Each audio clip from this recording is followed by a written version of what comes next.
Having kids, every choice you make is not just about you. You gotta think for somebody else too. Think it's a game. And they ask me who I do it for. Yeah.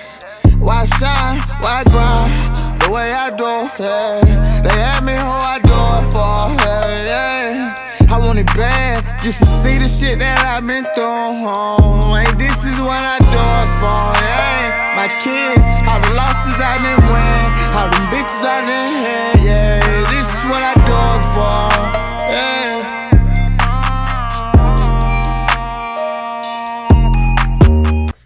Yeah. Like I said, having kids, you know what I'm saying? Every choice you make ain't just about you. You know what I'm saying? You gotta think for somebody else too. And, you know what I'm saying? Like, I remember when my son was a kid, when he was small, like, I still had a little bit of fucking in my system. A little bit too much fucking in my system. I still had some attitude in my system. And it's like, you know what I'm saying, when you have a little boy, you could kind of be a certain way and shit.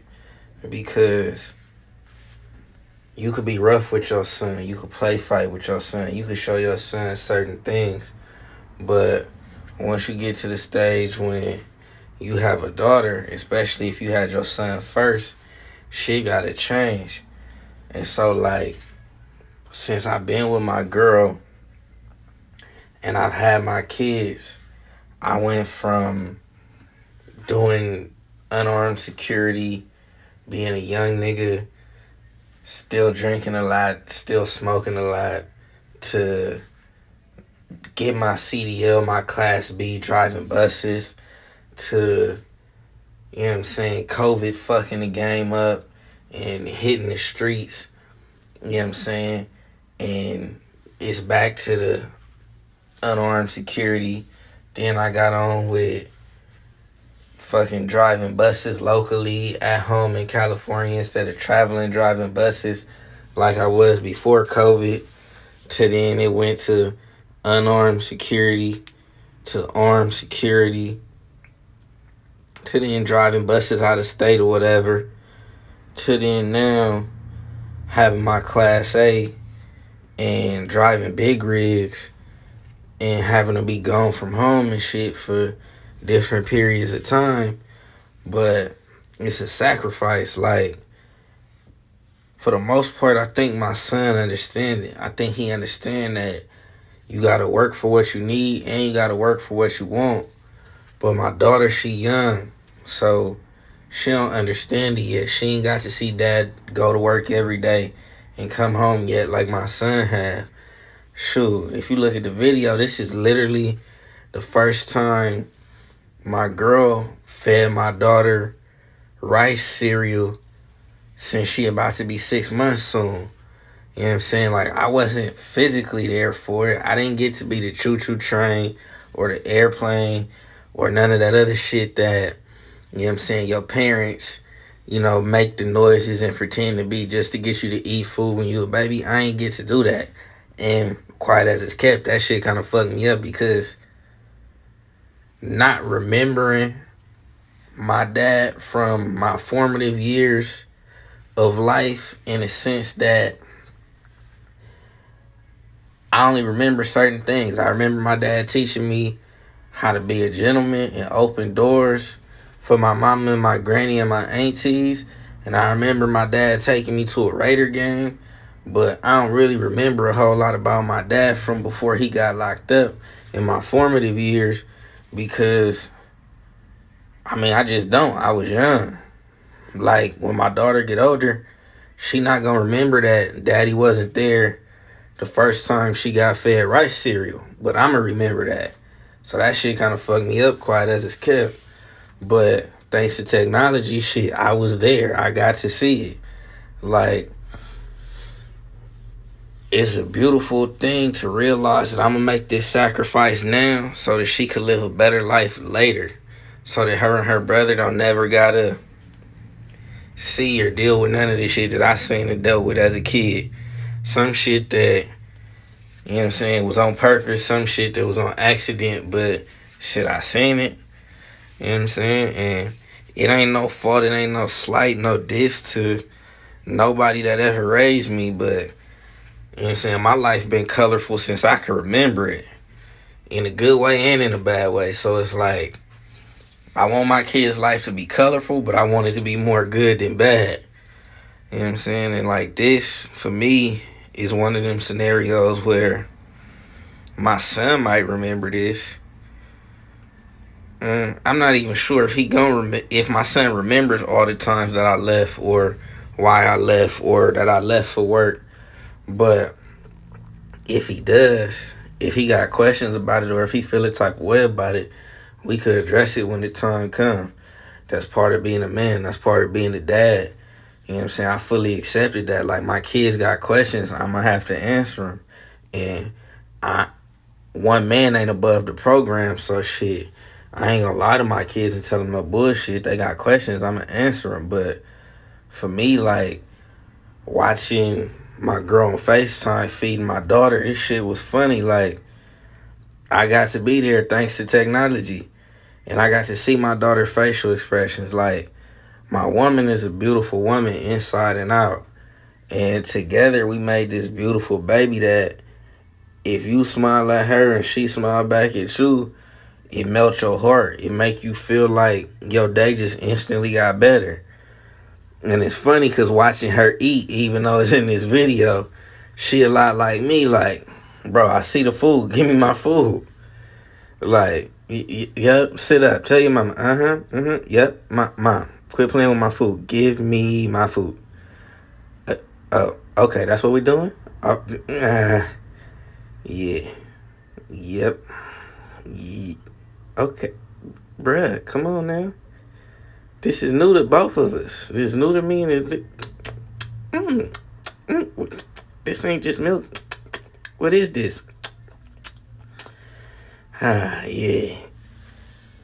But it's little things like this, watching this video, my girl and my daughter and my son, you know, eventually he come feed his little sister. I'm gonna make sacrifices now so that later on my kids could live a better life, a dope life. Like, if you ask anybody that had a hand in raising me, from grandmas to aunties to my mama, step pops, big brother, uncles, whatever, they'll tell you I ain't never really had no aspirations to be regular. I always saw myself as either being a famous rapper or a famous athlete or just being in the entertainment industry doing something, having money to where I could take care of my family. And to be honest, that's still true. That's kind of why I started the YouTube page and I'm doing this. Because on one hand, it's therapeutic for me to talk about some of the shit that I've been through. On the other hand, I know it's going to be therapeutic for anybody that's watching that can see what I've been through and know that it could be worse, it could be better, or it could be indifferent. But either way it go, it's always somebody that on their best day, they will want to be you on your worst day.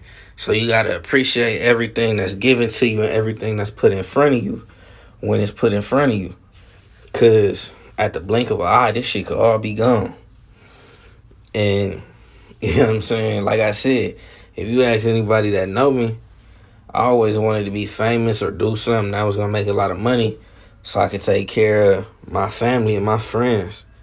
But if you ask my grandmama on my daddy's side, I was supposed to be a preacher because she always said that, you know what I'm saying, when I talk, people listen.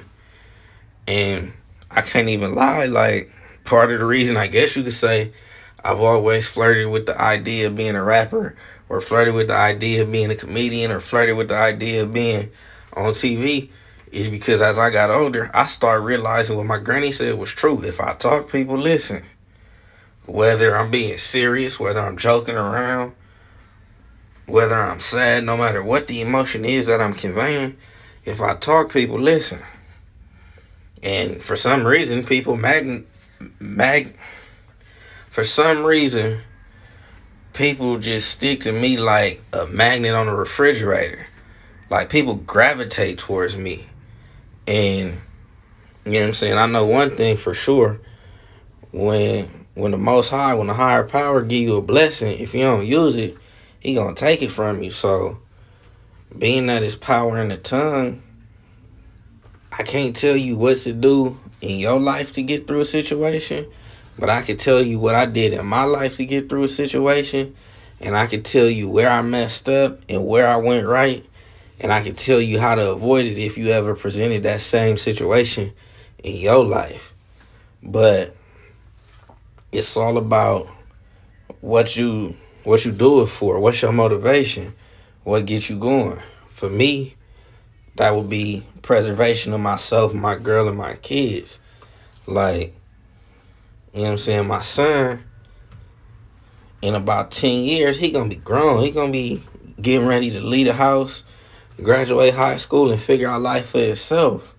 My daughter, we got 18 years with her to see the type of person she grow into, what she want to do, and what she is destined to become. And I can't wait for that. Like, she's such a beautiful little girl with a beautiful spirit, even at the young age she is. Like, I see so much of myself in my daughter. I see a bunch of my girl in my daughter. I see a bunch of my son in my daughter already. And it's just a beautiful thing for me to see that we all together, we all one unit, and know that it's on me to make sure that we move smooth and that we move solid and that everybody is provided for and protected at all times, whether I'm physically there or not. It's my responsibility to keep my family safe at all times. And I don't take that for granted, just like I don't take these moments for granted. Like, it's the funniest thing to me to see this little girl killing this spoon with this rice cereal on it. Or, like right now, if I'm correct, you know what I'm saying, looking at this video, my son finna come over and feed his little sister. Like, to see my son and his little sister bond is the dopest thing. Because even though she a baby and he big, they already got their little brother-sister bond, and she know that her brother is always there for her. And it's like I said, it's a beautiful thing to watch, and it make me feel great on the inside, especially knowing that my son like helping do things with his sister or for his sister. He enjoy getting the experience of feeding her one of her first meals other than milk. He helped make bottles, you know what I'm saying? He helped carry her diaper bag and different things of that nature. My son love helping his mom in any way that he can, even if he mess it up a little bit, whether it's washing dishes or cooking, whatever it is. My son take pride in everything he do, and it make me feel good to know that I'm raising him right, to where he values helping his mom and taking care of his sister and being the man of the house when dad not around. And it's a sacrifice, like I said, when I'm not there, it's a sacrifice so that we can live better. But when I am there, oh, it's a beautiful feeling. No matter what I'm feeling, no matter what I'm thinking about, no matter what's on my mind or what's stressing me, to hear my girl voice make me feel out of this world amazing. To hear my son laugh is the most healing feeling and the best shit in the world. To see my daughter smile and make her baby noises is dope. It's nothing like it. And they ask me who I do it for. Yeah. Why shine? Why grind? The way I do, yeah. They ask me who I do it for. Yeah, yeah. I want it bad. Used to see the shit that I've been through. Like, this is what I do it for. Yeah.